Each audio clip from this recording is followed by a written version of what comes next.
आज हम बात करते हैं बेटा sexual reproduction in flowering plants. तो 10th क्लास का ये चैप्टर है हमारा सेकंड टर्म का बायोलॉजी का, that is the sexual reproduction in flowering plants. तो जब हम लोग यहाँ पर sexual reproduction in flowering plants के बारे में बात करते हैं तो सबसे पहले तो हमें यही पता होना चाहिए कि जी सेक्सुअल रिप्रोडक्शन क्या होता है, बात नंबर एक। दूसरी बात, फिर हमें पता होना चाहिए फ्लावरिंग प्लांट्स के बारे में। देखिए, जब हम सेक्सुअल रिप्रोडक्शन के बारे में बात करते हैं तो सेक्सुअल रिप्रोडक्शन में क्या होता है कि दो पेरेंट्स इन्वॉल्व होते हैं, एक मेल और एक फीमेल। उन दोनों की सेक्स सेल्स रिलीज होती है, उनका गैमेटिक यानी सेक्स सेल्स का फ्यूजन होता है, देन फॉर्मेशन होती है जाइगोट की। प्लांट्स के रिस्पेक्ट्स में हम लोग क्या देखते हैं, जाइगोट कन्वर्ट होता है हमारे पास यहाँ पर बच्चों सीड में, ठीक है। एनिमल्स में जाइगोट एम्ब्रो में कन्वर्ट हो गया, वो डेवलपिंग फीटस के अंदर then expelled out from the body. Okay, चलिए।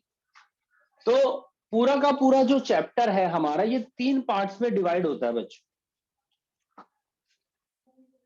सबसे पहले आता है प्री फर्टिलाइजेशन, दूसरा स्टेप है हमारे पास यहां पर फर्टिलाइजेशन, और तीसरा स्टेप है हमारे पास यहां पर पोस्ट फर्टिलाइजेशन, ठीक है। पूरे चैप्टर को हम इन 3 टॉपिक्स के अंडर में यहां पर पढ़ते हैं, एक एक करके इनके बारे में बात करते हैं। इससे आप लोगों के मेल रिप्रोडक्शन के डाउट्स जो है वो भी क्लियर हो जाएंगे थोड़े से। देखो, प्री फर्टिलाइजेशन का मतलब क्या होता है? प्री फर्टिलाइजेशन का मतलब होता है यहाँ पर फर्टिलाइजेशन से पहले के इवेंट्स। तो इसमें 2 चीजें होती है प्री फर्टिलाइजेशन में। बात नंबर एक, फॉर्मेशन ऑफ गैमेट्स, यानी कि गैमेट्स की फॉर्मेशन होती है, ठीक, जिसको हम लोग यहां पर बोलते हैं gametogenesis. This is termed as gametogenesis. अब ये गैमेटोजेनेसिस देखिए होती है प्लांट्स के रिस्पेक्ट्स में भी और एनिमल्स के रिस्पेक्ट्स में भी। अब एनिमल्स के रिस्पेक्ट्स में हम लोगों ने देखा था 2 सेक्स हमारे पास प्रेजेंट है, this is the symbol of male and this is the symbol of female.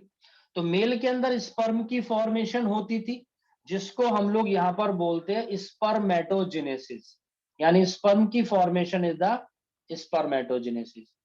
Female के अंदर यहां पर एग की फॉर्मेशन होती है, इसी को हम लोग यहां पर बोलते हैं ऊजनेसिस। तो ऊजनेसिस कहां पर हो रही थी? ओवरी के अंदर, और स्पर्मेटोजेनेसिस टेस्टिस के अंदर, सेम्निफेरस ट्यूब्यूल्स के अंदर, ठीक।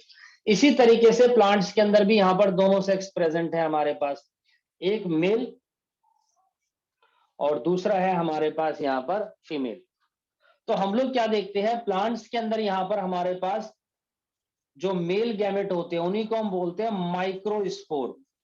जैसे यहां पर स्पर्म है, यहां पर माइक्रोस्पोर है, और माइक्रोस्पोर की फॉर्मेशन कहलाती है माइक्रोस्पोरोजेनेसिस। फीमेल में एग होता है, उसी को हम लोग यहां पर बोलते हैं मेगास्पोर, और मेगास्पोर की फॉर्मेशन यहां पर कहलाती है megasporogenesis.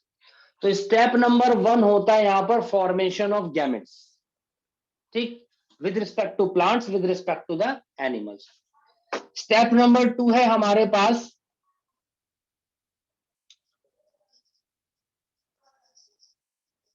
Transfer of gametes. Gametes का ट्रांसफर होता है, तो मेल गैमेट का ट्रांसफर होता है फीमेल गैमेट तक। अब ये भी कैसे होता है जी? इन एनिमल्स, एनिमल्स के अंदर होता है by the process of insemination. Insemination मतलब कि the insertion of male penis into the female vagina. Female reproductive tract है, इसके अंदर इंसर्शन होती है मेल पीनस की, then release of semen with respect to the sperm, sperm के साथ में। तो ये तो हो गया इंसेमिनेशन। प्लांट्स के अंदर ये काम कैसे होता है? प्लांट्स के अंदर ये काम होता है by the process of pollination, pollination के थ्रू। तो transfer of male gamete to the female gamete, ये पोलन ग्रेन यहां पर पहुंच जाते हैं फीमेल पार्ट के ऊपर। So the transfer of pollen grain from male part of the flower to the female part of the flower is termed as pollination. तो इस तरीके से प्लांट्स के अंदर गैमेट्स का ट्रांसफर होता है। तो पहला इवेंट जो हमारे पास प्री फर्टिलाइजेशन वो यहाँ पर हो जाता है। सेकेंड इवेंट है अब हमारे पास यहाँ पर बच्चों फर्टिलाइजेशन। अब जब मैं यहाँ पर फर्टिलाइजेशन के बारे में बात करता हूँ तो फर्टिलाइजेशन के अंदर क्या होता है, there is a fusion of gamete. जैसे हमने ह्यूमन से पढ़ा कि एग मेरे पास यहाँ पर प्रेजेंट है और दूसरा स्पर्म मेरे पास यहाँ पर पहुंचा और देन फ्यूजन हो जाता है, जाइगोट की फॉर्मेशन होती है, फर्टिलाइजेशन हो गया। ठीक इसी तरीके से प्लांट्स के अंदर पोलिनेशन प्रोसेस के थ्रू होता है, जो पोलन ग्रेन होता है वो फीमेल ओवरी के अंदर पहुंचता है और यहाँ पर न्यूक्लियस पहले से प्रेजेंट होता है और देन इनके अंदर यहाँ पर इन गैमेट्स का फ्यूजन होता है। कैसे, उसके बारे में बात करेंगे। देन फिर है हमारे पास पोस्ट फर्टिलाइजेशन। तो हम लोगों ने यहाँ पर देखा जाइगोट के अंदर पोस्ट फर्टिलाइजेशन कैसे हो रहे थे with respect to the humans. Zygote हमारा यहाँ पर कन्वर्ट हो रहा था जी किस चीज के अंदर, एम्ब्रो के अंदर। देन उसके बाद उसमें डिवीजन हो गया, ब्लास्टोमेयर बनी, ब्लास्टोसिस्ट बना, मोरुला बना, गैस्ट्रोला बना, स्टेम सेल्स की फॉर्मेशन होती है और उसके बाद हमारे पास फुल्ली डेवलप फीटस तैयार हो जाता है, डिलीवरी, और देन उसके बाद पोस्ट फर्टिलाइजेशन इवेंट्स इस तरीके से हो जाता है। ये ग्रोथ है जहां पर मैंने बताया था क्लीवेज डिवीजन वगैरह होता है, किन सेल से क्या बनता है। इसी तरीके से हमारे पास प्लांट्स के अंदर भी होता है। तो जाइगोट कन्वर्ट होता है यहाँ पर सीड के अंदर, ओवरी कन्वर्ट होती है हमारे पास फ्रूट के अंदर। These are the post fertilization events. ये हमारे पास इधर में पोस्ट फर्टिलाइजेशन इवेंट्स है। एक एक करके प्री फर्टिलाइजेशन, फर्टिलाइजेशन और पोस्ट फर्टिलाइजेशन, इन तीनों इवेंट्स के बारे में हम आज बात करेंगे with respect to the flowering plants.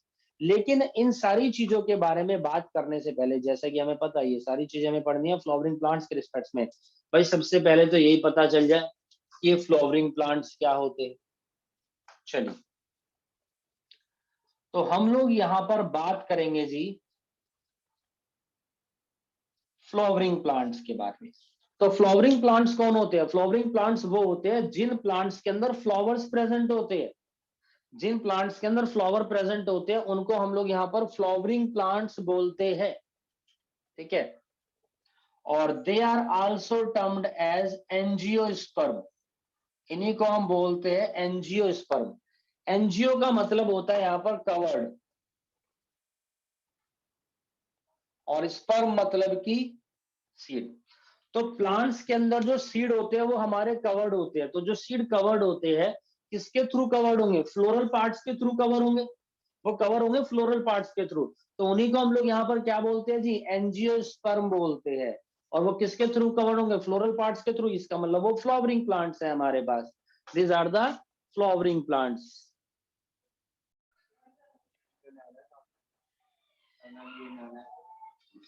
चलिए, sexual reproduction in flowering plants. हम यहाँ पर बात करेंगे कि फ्लावरिंग प्लांट्स के अंदर किस तरह से सेक्सुअल रिप्रोडक्शन होता है। तो सेक्सुअल रिप्रोडक्शन के बारे में तो बाद में बात करेंगे, पहले तो हमें यही पता चल जाए भैया फ्लावरिंग प्लांट्स क्या होते हैं। तो देखिए, जिन प्लांट्स के अंदर फ्लावर है वही फ्लावरिंग प्लांट्स है और उन्हीं को हम लोग यहाँ पर बोलते हैं एंजियोस्पर्म। उनको हम क्या बोलते हैं बच्चों? यहाँ पर एंजियोस्पर्म बोला जाता है फ्लावरिंग प्लांट्स को बेसिकली। तो एंजियो का मतलब होता है कवर्ड और स्पर्म का मतलब होता है यहाँ पर सीड। तो जिन प्लांट्स के अंदर सीड कवर्ड होते हैं वो मेरे एंजियोस्पर्म्स कहलाते हैं। अब ये सीड कवर्ड किसके थ्रू होंगे? ये सीड कवर्ड होते हैं बेसिकली फ्लावर के पार्ट्स के थ्रू और उन्हीं को हम लोग यहाँ पर बोलते हैं बेटा फ्लोरल पार्ट्स। उनको हम लोग यहाँ पर क्या बोलते हैं? फ्लोरल पार्ट्स बोलते हैं। तो हम लोग यहाँ पर क्या देखते हैं कि किसी भी फ्लावर के अंदर टोटल 4 होल्स यहाँ पर प्रेजेंट होते हैं। फ्लावर के अंदर टोटल 4 होल्स प्रेजेंट होते हैं और इन्हीं को हम लोग यहाँ पर बोलते हैं appendages. These are termed as appendages. ये हमारे पास इधर में अपेंडेजेस कहलाते हैं। अपेंडेजेस का मतलब होता है जो जॉइंटेड स्ट्रक्चर होते हैं। देखो जैसे मेरे हाथ पैर जुड़े हुए हैं तो दीज आर अपेंडेजेस, ठीक है ना, जिनके थ्रू मूवमेंट कर सकते हैं। तो इसी तरीके से फ्लावर के अंदर भी फ्लावर के भी पार्ट्स होते हैं जिनको होल्स या अपेंडेजेस बोला जाता है। तो फ्लावर के अंदर टोटल 4 होल्स प्रेजेंट होते हैं जिसमें सबसे पहले आता है मेरे पास एंड्रोशियम, ठीक है। एंड्रोशियम मतलब कि mail part of the flower और मेल पार्ट को हम इस सिंबल से रिप्रेजेंट करते हैं। दिस इज एंड्रोशियम और इसकी सिंगल यूनिट होती है मेरे पास इधर में स्टेमन, ठीक है। सिंगल यूनिट होती है स्टेमन। स्ट्रक्चर होती है कुछ कुछ इस तरीके की। चलिए, दूसरा अपेंडेजिस है मेरे पास यहां पर gynoecium. Gynoecium is the female part of the flower, जिसको हम इससे साइन से रिप्रेजेंट करते हैं, और इसकी सिंगल यूनिट होती है पिस्टिल, या फिर आल्सो टर्म्ड एज कार्पल, जिसकी स्ट्रक्चर कुछ कुछ इस तरीके की होती है हमारे पास। तीसरी चीज होती है हमारे पास यहां पर कोरोला। कोरोला के अंदर क्या चीज होती है बच्चों? कोरोला के अंदर हमारे पास कलरफुल लीव्स आती है। कोरोला के अंदर क्या आती है? जो कलरफुल लीव्स होती है, और इसकी सिंगल यूनिट होती है हमारे पास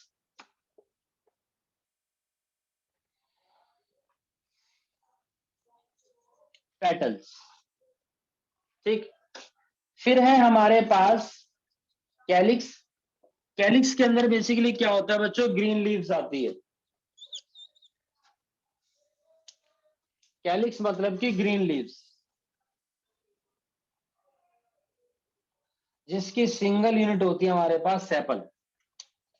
ठीक, तो किसी भी फ्लावर के अंदर ये टोटल 4 होल्स, 4 अपेंडेजेस प्रेजेंट होते हैं, जिसमें से ऊपर वाले जो 2 अपेंडेजेस होते हैं ये हमारे कहलाते हैं रिप्रोडक्टिव होल्स। और इनको रिप्रोडक्टिव होल्स बोला जाता है क्योंकि ये रिप्रोडक्शन में पार्टिसिपेट करते हैं, इसी वजह से ये हमारे एसेंशियल होल्स भी कहलाते हैं। These are the essential whorls. और जबकि जो 2 हमारे होते हैं, these are the non essential, जिनको हम एसेसरी भी बोल सकते हैं। और एसेसरी होल्स है क्यों? क्योंकि रिप्रोडक्शन में पार्टिसिपेट नहीं करते, लेकिन हाँ इन रिप्रोडक्टिव पार्ट को असिस्ट करते हैं, इनको हेल्प करके रखते हैं, इनको प्रोटेक्ट करके रखते हैं। इसकी स्ट्रक्चर किस तरीके से होती है मैं वो आपको यहाँ पर एक बार जूम करके दिखा देता हूँ।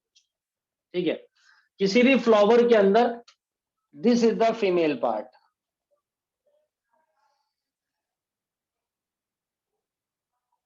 ये फीमेल पार्ट होता है हमारे पास। और इस फीमेल पार्ट के अंदर 3 सेक्शन है। जो टॉप पोर्शन है this is the stigma, style और ओवरी, वो तो हम एक एक करके बात भी करेंगे खैर फ्लावर के सारे पार्ट्स के बारे में डिटेल में। और फिर हम लोग यहां पर देखते हैं मेल पार्ट।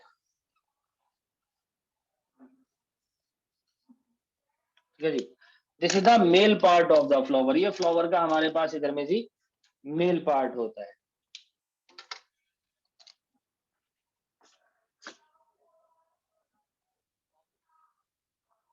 ठीक, अब आप देखेंगे ये जितने भी स्ट्रक्चर्स है, मेल पार्ट है, फीमेल पार्ट है, ये यहीं पर हमारे पास इधर में क्या होता है? एक नोडल टिश्यू होता है, इसी के ऊपर सारा का सारा हमारा अरेंज है। ठीक है जी, इसी के ऊपर सारा का सारा अरेंज है, जिसको हम बोलते हैं थैलेमस या रिसेप्टेकल। और देन इसके बाद चारों तरफ प्रेजेंट है मेरे पास यहाँ पर कलरफुल लीव्स, और देन यहाँ पर these are the green leaves. So this is the complete structure of a flower, जिसके अंदर एंड्रोशियम भी है, गाइनोशियम भी है, कोरोला भी है, कैलिक्स भी है। अब आप देखेंगे मेल पार्ट 2 है, हो सकता है इससे ज्यादा भी हो, कोई बड़ी बात नहीं है जी। ये देखिए इससे ज्यादा भी हो सकता है, ये देखिए एक और मेल पार्ट है, ये मेल पार्ट है, ये मेल पार्ट है, ये मेल पार्ट है। तो सारे मेल पार्ट्स का जो एक्यूमुलेशन होता है उसको हम बोलते हैं एंड्रोशियम, लेकिन जो इसकी सिंगल यूनिट होती है उसी को हम लोग यहाँ पर बोलते हैं बच्चे स्टेमन। ठीक है जी, सारे मेल पार्ट से एक्यूमुलेशन एंड्रोशियम, लेकिन सिंगल यूनिट को हम लोग यहाँ पर स्टेमन बोलते हैं। अब मैंने बताया कि ये सारा जो टिश्यू है ये किसके ऊपर ओरिजिनेट है? देखो इसके ऊपर, ये जो ग्रीन स्ट्रक्चर दिख रही है, दिस इज द थैलेमस, या फिर इसी को मैं बोलता हूं इधर में रिसेप्टेकल। ठीक, और ये जो डंडी होती है दोस्तों, this is called the pedicel, this is called the pedicel. ठीक है, ये हमारे पास पेडिसिल होते हैं। चलिए एक एक करके बात करते हैं सारे पार्ट्स के बारे में। तो सबसे पहले हम बात करेंगे यहाँ पर एंड्रोशियम। तो एंड्रोशियम रिप्रेजेंट करता है मेल पार्ट को, दिस इज द सिंबल, और सिंगल यूनिट होती है स्टेमन। चलिए इसमें से बाहर निकालते हैं स्टेमन को।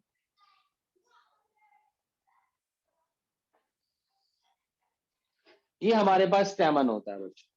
अब ये जो टॉप पोर्शन है इसका, this is called the anther, और ये जो डंडी होती है हमारे पास, it is called the filament. ये मेरे पास इधर में फिलामेंट कहलाती है, या फिर इसी को मैं बोलता हूं इधर में स्टार। ठीक, अब आप देखेंगे ये जो स्टार्क है ये इस स्ट्रक्चर के ऊपर प्रेजेंट है ना, थैलेमस के ऊपर, ये रहा, ये डंडी पेडिसिल हो गया, दिस इज दी पेडिसिल, और ये कहलाता है मेरे पास इधर में थैलेमस। ठीक, अब आप देखेंगे जो एंथर है बच्चों, it is a bilobe structure. ये बाइलोब स्ट्रक्चर, देखो एक लोब ये रही, दूसरी लोब ये रही ना, एक लोब दूसरी लोब, तो हो गई ना ये हमारी क्या हो गई जी, बाइलोब स्ट्रक्चर। तो एक लोब तो ये रही, दूसरी लोब ये रही, तो anther is a bilobe structure. Anther हमारे पास एक बाइलोब स्ट्रक्चर होती है, ठीक है, दो लोब्स होती है। चलिए अब आप देखेंगे जो फिलामेंट है, इस फिलामेंट का एक एंड तो मेरा कनेक्ट है ऊपर की तरफ एंथर से, दूसरा एंड कनेक्ट है मेरा थैलेमस से नीचे की तरफ। तो जो एंड फिलामेंट का मेरा एंथर से कनेक्ट होता है उसका नाम है यहां पर डिस्टल एंड, और जो नीचे वाला एंड है यही मेरा यहाँ पर क्या कहलाता है, जी हाँ, this is called the proximal and. यही सेम चीज हम लोगों ने स्पर्म में पढ़ी थी, लेकिन वहां पर सेंट्रियोल थे और उसमें प्रॉक्सिमल सेंट्रियोल ऊपर था, डिस्टल सेंट्रियोल नीचे था। यहाँ पर बिल्कुल अपोजिट है, डिस्टल एंड ऊपर है, प्रॉक्सिमल एंड नीचे। सर किडनी में भी पढ़ा है। चलिए बात करते हैं हम लोग यहाँ पर। तो एंथर जो है बेसिकली हमारे पास यहाँ पर एक बाइलोब स्ट्रक्चर होती है, और हम लोग क्या देखते हैं कि each lobe have two theca, each lobe have two theca, एक लोब के अंदर यहाँ पर दो थैका प्रेजेंट होती है बच्चों। जैसा कि मैंने बताया एंथर एक बाइलोब स्ट्रक्चर है, दो लोब्स होती है, and each lobe have two theca. Theca मतलब की कैविटी, ये समझ लीजिए अभी आप, थैका मतलब कैविटी, जो चीज ब्लैंक है। इसमें कहा है ये रही थैका, ये रही थैका, यहां तो कुछ नहीं है, हाँ तभी तो इसको थैका बोला है, ठीक है ना। अब now I am going to show you the TS of the, यानी कि ट्रांसफर सेक्शन ऑफ एंथर का टीएस दिखाते हैं आपको। ये देखिए, मान लो ये स्ट्रक्चर है मेरे पास ऐसी, ठीक है जी। अब मैं यहां से बीच में से कट कर दूं तो मेरे को ये वाला व्यू दिखाई देगा, टॉप व्यू। इस टॉप व्यू को दिखाता हूं मैं आप लोगों के सामने।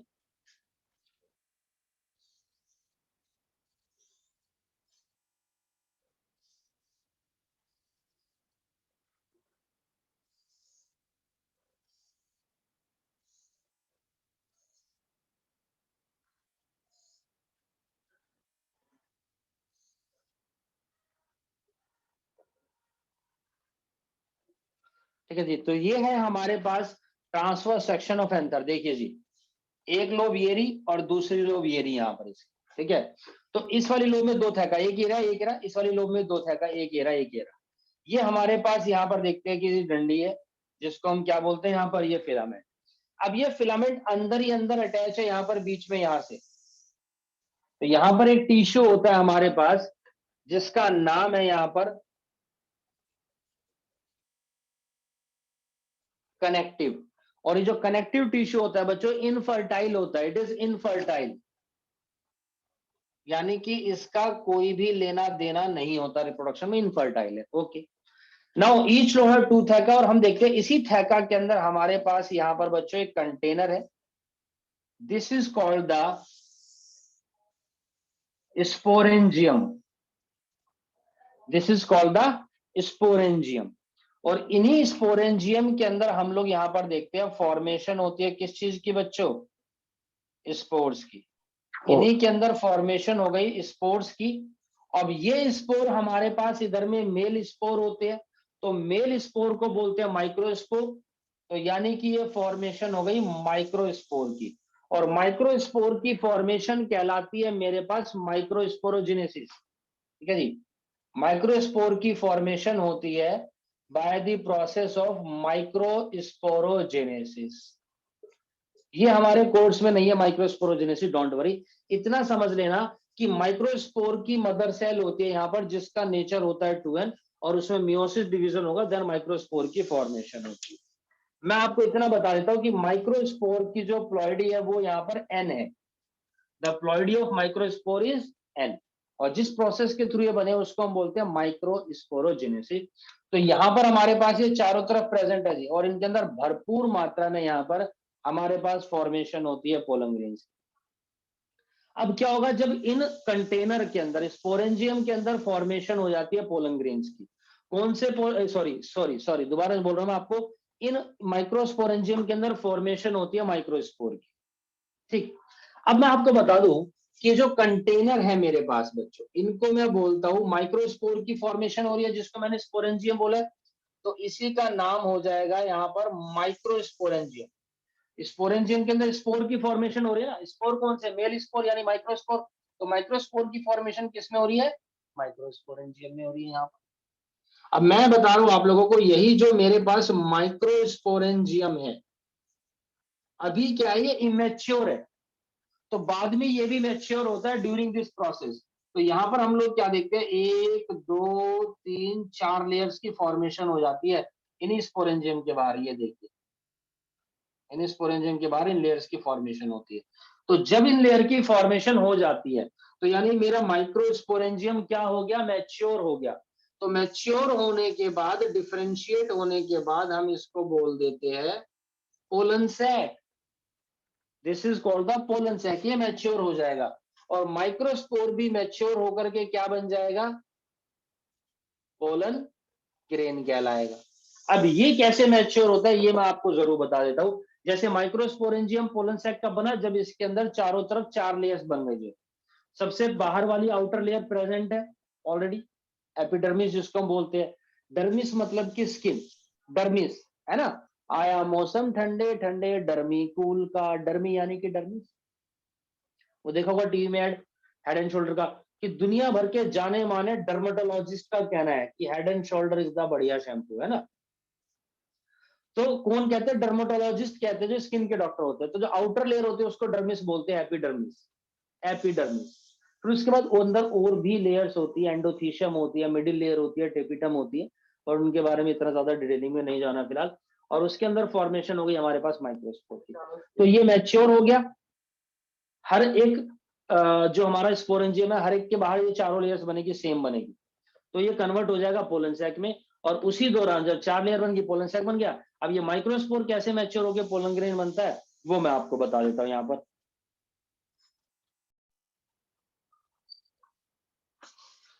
तो देखिए बच्चों, मैंने बताया कि इनके अंदर फॉर्मेशन हो जाती है स्पोरेंजियम के अंदर माइक्रोस्पोर के। दिस इज द माइक्रोस्पोर, ये मेरे पास माइक्रोस्पोर है, और इस माइक्रोस्पोर की जो प्लॉइडी है वो एन है, यानी यहां पर इसके अंदर एक न्यूक्लियस। ठीक, अब हम लोग क्या देखते हैं कि नाउ अभी ये सिंगल सेल है, अब ये 2 सेल स्टेज में कन्वर्ट हो जाएगा। Now it is converted into 2 cell stage. Listen, इसके अंदर 2 सेल बन जाएगी, ये देखिए, एक सेल बड़ी सेल है और एक सेल हमारे पास छोटी सेल है, दोनों के अंदर यहाँ पर अपना अपना न्यूक्लियस। अब जो बड़े वाली सेल होती है, this is called the vegetative cell, और जो छोटे वाली सेल होती है, ये है मेरे पास इधर में जनरेटिव सेल। वेजिटेटिव सेल बड़ी होती है और जनरेटिव सेल इतनी छोटी होती है कि वो वेजिटेटिव सेल के साइटोप्लाज्म के अंदर ही यहाँ पर क्या करती रहती है बच्चों, फ्लोट करती रहती है। ठीक है जी, प्लॉइडी इसकी भी एन होती है और इसकी भी एन होती है। ठीक है, ये हमारे पास 2 सेल स्टेज में कन्वर्ट हो जाएगा। और उसके बाद अब हम देखते हैं, मैं इसको थोड़ा सा और जूम कर देता हूं और इसको मैच्योर करके दिखा दूंगा। ठीक है जी, ये मेरे पास इधर वेजिटेटिव सेल हो गई, ये मेरे पास इधर जनरेटिव सेल होगी। नाउ अब हम लोग क्या देखते हैं कि जो मेरा पोलन ग्रेन है, इसके अंदर क्या होता है, लेयर्ड होती है। तो एक तो मेरे पास ये अंदर वाली लेयर दिख रही है आप लोगों को, दिस इज कॉल्ड द एंटाइन, ये एंटाइन है। और इसी के बाहर हम लोग क्या देखते हैं, एक लेयर की और फॉर्मेशन हो जाती है बच्चों।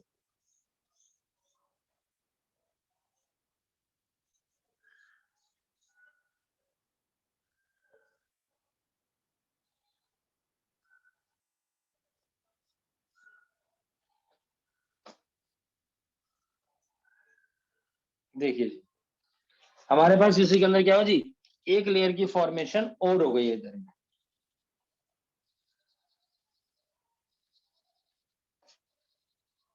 अब इसमें मैं देखता हूं कि अंदर वाली लेयर तो हो गई मेरे पास इंटाइन, और ये जो बाहर वाली लेयर होती है मेरे पास ये कहलाती है बच्चों इधर में exine. This is the exine.